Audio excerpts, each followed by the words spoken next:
Est-il surprenant qu'à la fin de l'âge, à la veille du triomphe millénaire de l'Église, toute la hiérarchie des puissances du mal s'emploie à séduire et à submerger ses futurs juges?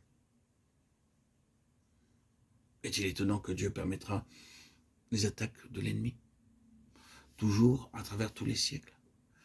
Dieu s'est servi de notre planète comme de champ de bataille et d'atelier pour la préparation et l'instruction de ses soldats et de ses ouvriers.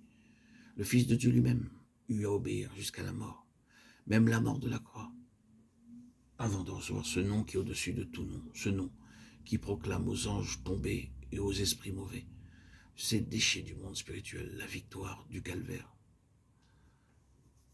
Tout membre du corps de Christ, tout racheté, destiné à régner avec lui et à prendre part avec lui au jugement des anges tombés, doit donc, durant son séjour sur la terre, apprendre à remporter la victoire.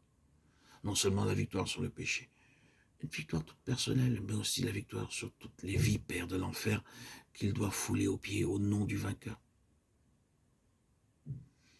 Il doit vaincre comme Christ a vaincu, s'il veut partager son trône et sa conquête. Christ a ouvert le chemin, les rachetés doivent suivre ses traces. Il a connu au calvaire l'heure et la puissance des ténèbres, il l'a traversé et en est sorti victorieux. Unis à lui en esprit, nous aussi, ces rachetés, nous devons traverser cette atmosphère ténébreuse saturée des légions du mal pour arriver à notre place de victoire et de triomphe en lui. Les légions des ténèbres livrent actuellement leur assaut final à l'Église. Aucun membre vivant du corps mystique de Christ ne saurait échapper aux attaques de l'ennemi. Éphésiens 4,16. Quelques-uns l'apprennent plus tôt, d'autres plus tard, sur la place qu'ils occupent dans le corps. Si tout le corps était œil, où serait lui? 1 Corinthiens 12, 14, 21. Ceux qui sont les pieds le sont les derniers, mais ils l'apprendront aussi, bien qu'ils soient dans le corps d'ascension, la partie qui touche le plus à la terre. Il y a des élus qui sont tombés victimes et qui tombent victimes des ruses de l'ennemi, à leur propre jugement. Ils sont inutiles pour le service du Seigneur.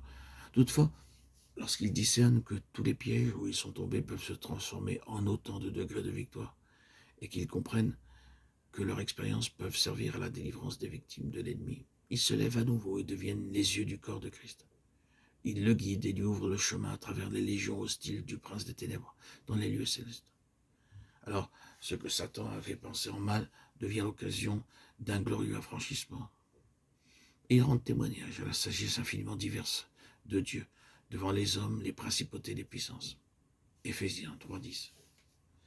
Satan et ses légions peuvent espérer reculer le moment du jugement qui doit fondre sur eux.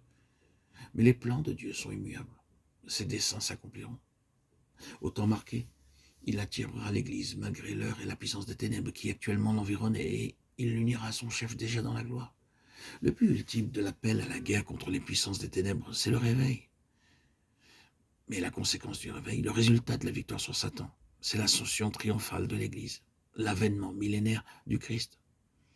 Et c'est enfin le châtiment de Satan et des puissances mauvaises qui sont précipitées dans l'abîme. Voici, je viens promptement. Oui, Amen, Seigneur Jésus, viens.